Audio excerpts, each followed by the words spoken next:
I am Eliot Dickens, 4 greats from Charles Dickens, and I'm going to give you an exclusive tour of the Andrew Eborn show. Brilliant! Off we go, let's go and have a look. Well done, Eliot. Fantastic, Eliot, right. Oh, I better...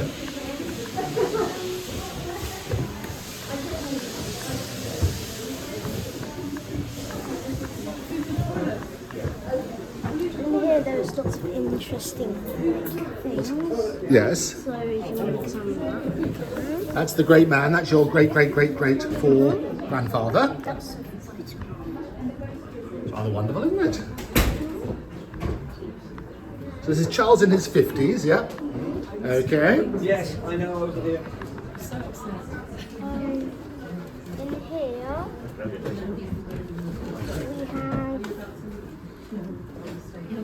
we have his study. This is the study, so this is where you say that he wrote Oliver Twist, is that right? Yes. Wow, so that could be the very desk that he used to write Oliver Twist.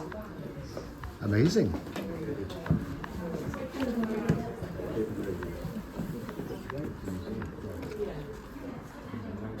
What room is this? This is the drawing room. Okay. Oh look, this is the one we saw this earlier, didn't we? About the books. Yes. So this looks like the a better size, doesn't it? Because this is we were saying that. That's the original. This is the original. Reading. Amazing. From about 1858 to 1868, I reckon. And I reckon this reading desk was created for Dickens' dramatic reading tours, and it's made from his own design, is that right? And this would allow the audience to see his whole body while performing. What a great idea. And this is a cottage piano. Did he play the piano as well? Yes. Can you play the piano? No. Not yet. Not yet is the answer to that one. That's amazing, isn't it? Fantastic. Okay, through we go. Lead on, Eliot. Right, where to now? These are some photos. Okay, very good. The Rake's Progress, that is, I think, if I recognise it rightly. Okay, very good.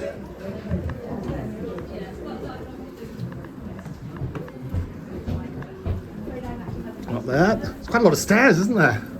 I bet he got very fit all the time. There's no lift here, so it's got to be good. How many stories are there? About 4, I think, isn't it? Yeah, 4.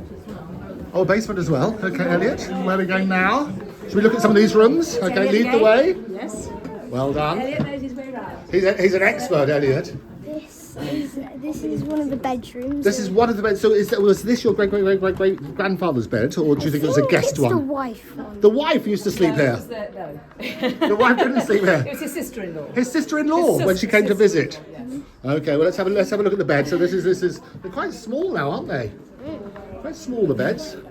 Anyway, I'll tell you. So what? Yeah, no, amazing.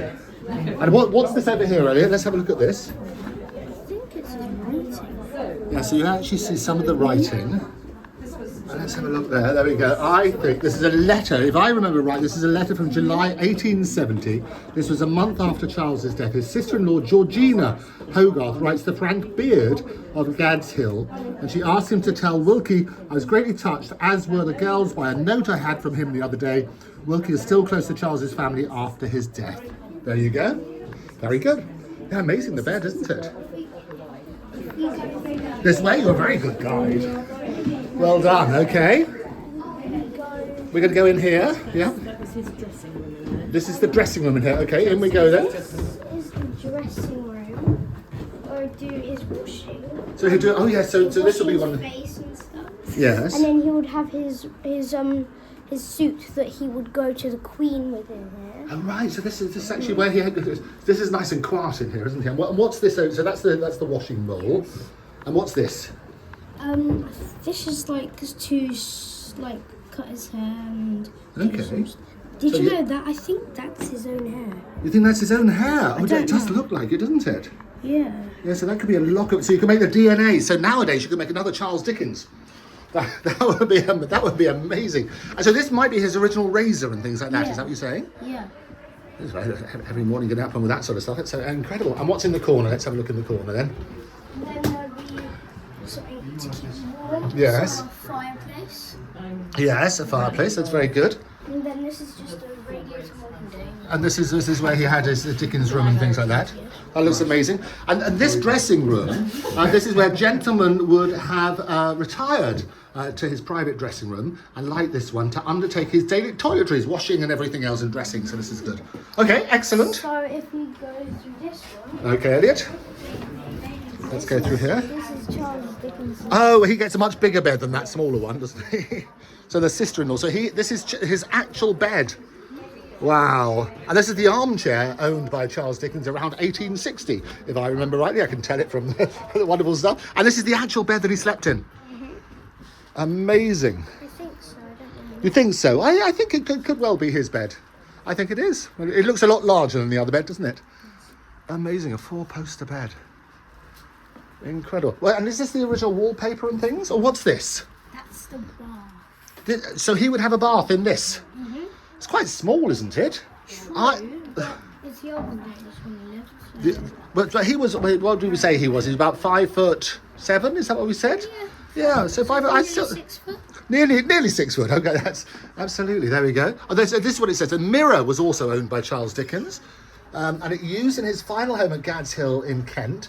And Dickens is known to have loved mirrors and had no fewer than 5 in the writing room of his Swiss chalet summer house in the grounds. He would use the mirrors to practice facial expressions and recite dialogue when working on characters in his novels. How amazing.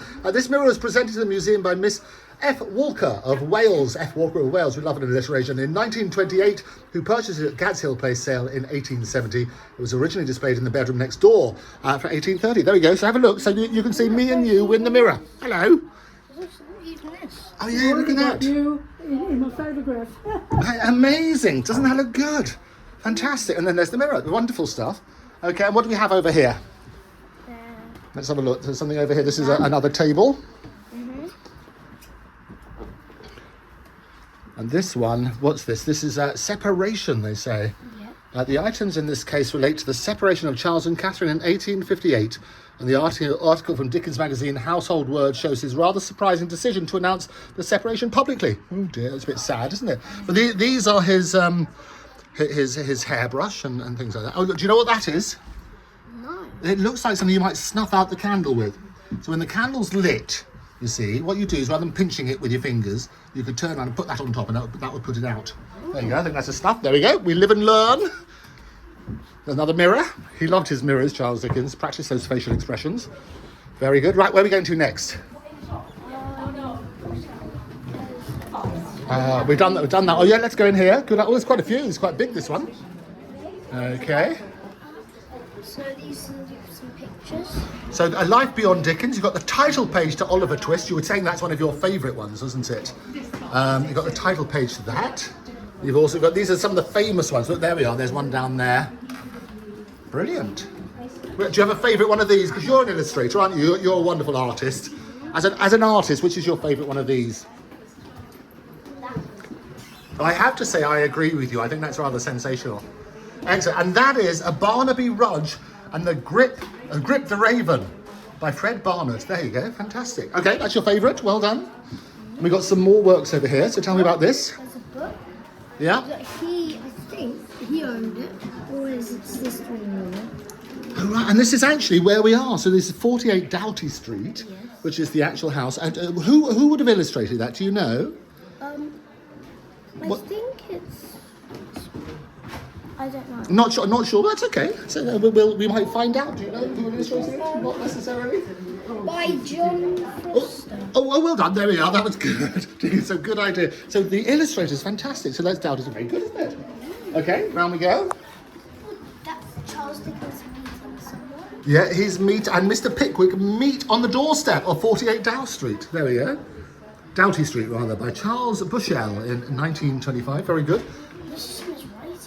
Oh, look at this writing. Do you like his writing? Sheet music, the ivy green. I think that's in there. Let's have a look. And then this one is the actual letter from Georgia. This is actually Georgina Howarth to Charles Kent on the 22nd of March 1978. She was Dickens's sister-in-law. We saw her bedroom earlier. And she writes to friend Charles Kent announcing that she and Mamie, one of Charles's Dickens' daughters, are preparing to publish Dickens' letters. There you go. So that's what do you think of her handwriting? Can you read it? Like just now. Just about. It looks good. Okay, what's in here? Let's have a look. So this is some more of the work. That, I have no idea what language that is. Oh yeah, it looks interesting, doesn't it? We've got one on the left-hand side is the Cult of Charles Dickens. Wait, Bank of England. Oh, how good is that? So you're absolutely right. That's the Bank of England and a £10 note. That is amazing. Charles Dickens on the back of it. And this is actually this is in Arabic. So that's the Arabic translation from that. Fantastic. Okay. That's very That's a really old one. That says, but that one went, David Copperfield, it was taken on Scott's Antarctic expedition in 1910. So that's what that is. Wow, that's gone on quite a journey. Okay, let's have a look. What's over here? Gonna go over here. Right, we're gonna go this way. Fantastic. Got the best guided tour in London. Most exclusive. He's been brilliant. Well done, up we go. Well done, Eliot. You're going to get very fit with all these stairs, aren't you? Okay, what do we have here? This would have been the servant's bedroom, Oh, okay. as you might know. Oh, yeah, so here we go. So you are here. So this is a map of the whole thing.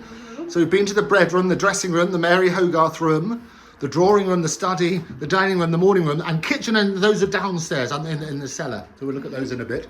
And this is amazing. They get a great view of London, don't they? I bet that this was not his view in his time. I reckon he would. Yeah, we can have a look under there. There we go. I reckon he probably would have had lots of field sales. Those houses look a bit. That one there. Yeah. With the that one look quite old. It does look quite old. Do you think it might have been here? Well, we'll check, won't we? Yeah. But I imagine that the view was going to be very different. So this is, and we've got, here we are, we've got, The servant's bedroom. and there we are, they've taken the bed sheets from Bleak House, bits of there. I say very nice. And then this is the nursery through here, isn't it, where the children have been? Oh, right, so the nursery through here, let's have a look. Do you know how many children he had? I think it's 9. 9 children? No, 10. Wow. 10. Amazing. Even they're amazed by how much it was. 9 children, can you believe? Hi, you're live on Octopus TV. It's got to be so. Oh, there we go. Fantastic stuff. Very good. Okay, 9 children. So who's this? It's 10. 10 children, okay. So this is the bust of John Dickens. Okay, so he was so who was John Dickens? You know who John was? If you read here. Yes, that's a good thing, isn't it? Who was John? Because let's have a look. So he shows a confident and gentle man in his 40s. He was described as a jovial opportunist with no money sense, very much like Mr. Micawber in David Copperfield, who's a striking personality of Dickens' father, John Dickens. There you go. So this is his father. Okay, there we go. We've got it. We've got it. Well done. So that's his father. That's your great, an extra great. Go on then, let's have a look over here. Who's this over here?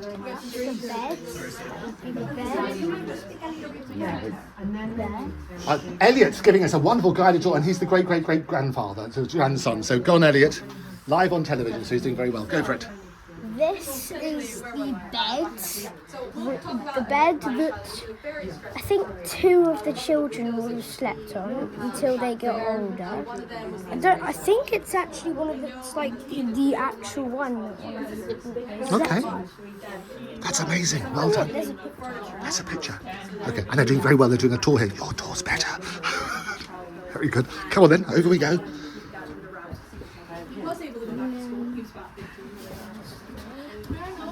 We'll go over here. Well done. Yes. I'll give you a workout all the way downstairs to the basement. Very good. Well done, you. They were giving an official tour there, but they must realise how important you are. Don't interrupt the great. Okay, here we go.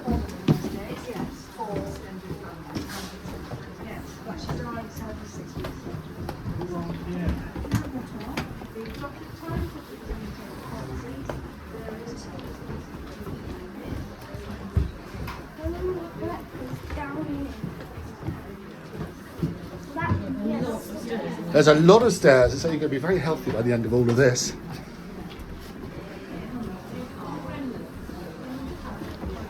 So how many people would live in here, Eliot, do you think, at once? It's quite a big house, isn't it? Yes. Actually, this is not the basement. No, this is not the basement. So this is the dining room, is it, I imagine? Dining room. This is a Oh, lovely. A lot of food, as you can see, very low. And a fireplace. The fireplace, that'll be nice and And warm. a small tea. Oh yeah, okay, let's have a look at those. And Beautiful, okay. and some pictures. Some fantastic pictures, well done Eliot, that's great. Thank you. Oh, shall we look at these articles? Can we look over here? Let's just have a look at what this is, so you can tell me what this is. Here we are. You can read. Yes, no, that's good, isn't it? See, There. it says you shouldn't touch. And then there's a wonderful statue there, and then there's a... It's another statue. Yeah, another, they like their statues, don't they? Very good. And Oh, then there's a I love these old... grandfather. This is, and this should be a great, just like your 4 times great. It sounds fantastic. Oh, there we are, and it says, there we are, City Pickwick Club from 1926. Okay, very good. We need to be in order In 5 minutes. Okay, let's go very quickly to the cellar then. And then So just very quickly, your Eliot. popular demand, Eliot. So we're going to do that. Into boardroom 2 minutes. cellar. Cellar, oh, Kitchen's that's in it. Go for the cellar. There, we'll go down there. Wonderful. There you go. You're in popular demand. Oh, you're going for a service now, aren't you? Yes. Okay, wonderful. Okay. Westminster Abbey, yeah. Oh yes. Okay. Well, I won't disturb that. That's amazing. Okay, here we go. So this is the cellar. In the kitchen. This is the kitchen. So there's stuff that they would be making Yes. and fake milk. The fake milk. It's probably left from the old days. That's what they were doing washing in, Eliot. Oh, they do the washing in here. Washing. Yeah. Go on, put that on. Let's have a look. Ah, come on. Brilliant stuff. Okay, and then what have we got in here? And then this is just an activity room where they're stamping. Oh, people are doing. There's lots of things there. That is absolutely brilliant. Now, let's get you back in time because I think you're off now to Westminster Abbey, aren't you? And they're going to tell us what's going to happen there. Do you know what's going to happen? We're going to be laying a wreath for the 155th Anniversary. of Charles Dickens' death. Wow. Okay. Well, that's a very. And is he buried in there? Yes. Yes, I thought he was. In the corner. Poets' Corner. Poets' corner. Yes, absolutely. Okay. And Lucinda and me and my brother are going to leave. I'm absolutely going to leave now. So what I want you to do, can you just say this is Eliot Dickens, the 4 times great for Octopus TV, the Andrew Eborn Show. This is Eliot Dickens, the 4th great of the for Octopus TV on the Andrew Bourne Show. Brilliant, that. You've been absolutely sensational. Thank you so much.